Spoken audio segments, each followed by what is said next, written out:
The word entrepreneur is a bullshit term. It's one of the most overused nonsense terms out there. I can teach anybody to become an entrepreneur in 2 minutes flat. All you got to do is go to Fiverr.com, open an account, and offer to make videos or images for someone. Boom, you're self-employed, you're an entrepreneur. It's a bullshit term. You have that, and then you have at the end of the spectrum, probably the greatest living entrepreneur today, Elon Musk. But the spectrum is so wide, it's a bad definition. So there are other definitions that you got to look at, right? You got to look at, are you working in a job where you can earn the money you need to live the life you want while being fulfilled and happy doing the work you do? I think that is the definition. You don't have to be an entrepreneur for that. Many of the people creating the biggest changes in the world are not entrepreneurs. Think about the engineers at NASA. Think about the people who are inventing new technologies. Think about the people who come up with new medicines that are changing lives. Many of these people are working for companies, but they are paid well, they love their jobs, they're making a contribution to humanity, and it is enough if you're that. This bullshit idea that you got to be working for yourself is so outdated. Rather, you got to look at three things. Number one, can I exercise what I'm really good at doing? Number two, do I love what I'm doing? Number three, am I making money doing this? There are lots of different opportunities, but you got to try to find these new fields, these new things which are emerging. Now, here's the good news. According to futurist Peter Diamandis, between 2022 and 2026, the world will see as much change as between the year 1900 to 2000. In 4 years, starting next month, we're going to see as much change as between the years 1900 to 2000. New technologies, new opportunities, new things are going to emerge. The whole field of Web3 is emerging right now. And this means there's going to be so much opportunity for disruption. But if you're an entrepreneur, aspiring entrepreneur, it's good news. Because there's going to be so much change and so much opportunity for you to disrupt the established players. Someone who's starting a new business, the first thing is, don't quit your day job. You got to make sure that you have income, that you have safety, that you have food on the table. Don't get desperate and don't put yourself under that stress. Now, when I was working on my day job, it still gave me 2 hours a night to work on my side hustle. And of course, I had the weekends. You might have to sacrifice evenings. You might have to spend less time on Instagram or Netflix. You might have less weekend time. If you can dedicate yourself, and if you can ensure that you're constantly learning and learning and learning, odds are you're going to be successful. That's tip number one. Now, tip number two is this.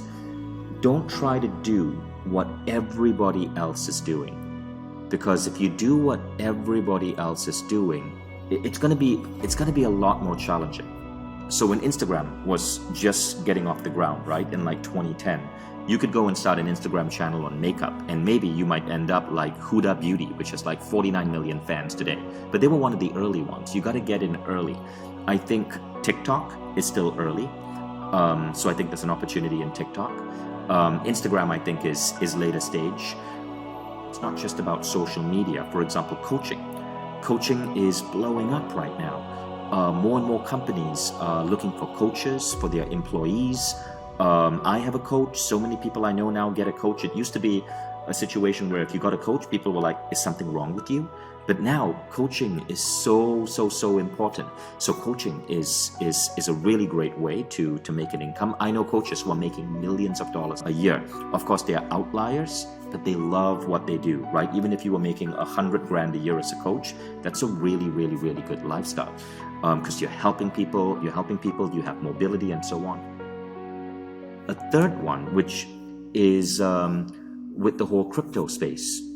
don't be stupid when it comes to crypto, but definitely there are interesting opportunities emerging with NFTs, with DAOs, DAOs.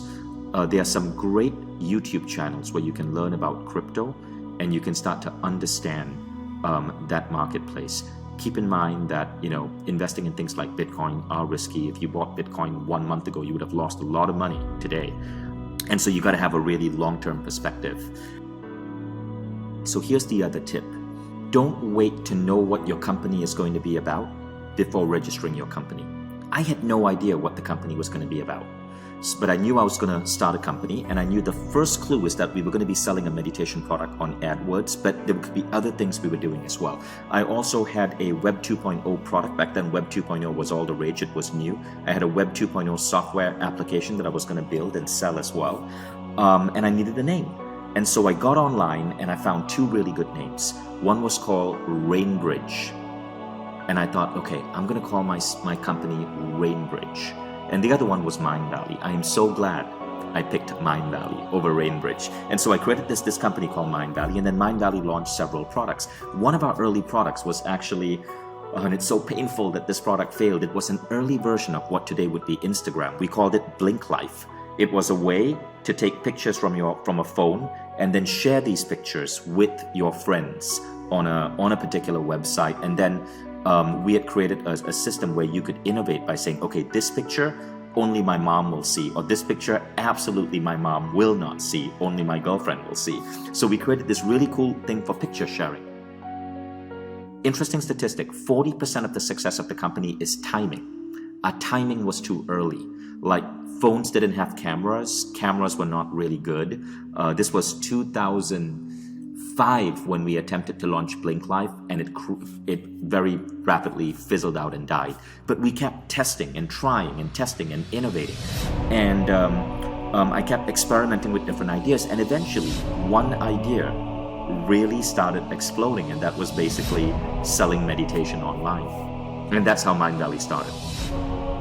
My executive team, they decided to skip their salary for a month so that everybody else could get paid. We had maybe 60, 70 employees at that time. Unfortunately, January came in, and January is always a great month for personal growth, and we had a campaign that worked. We were able to get back on our feet.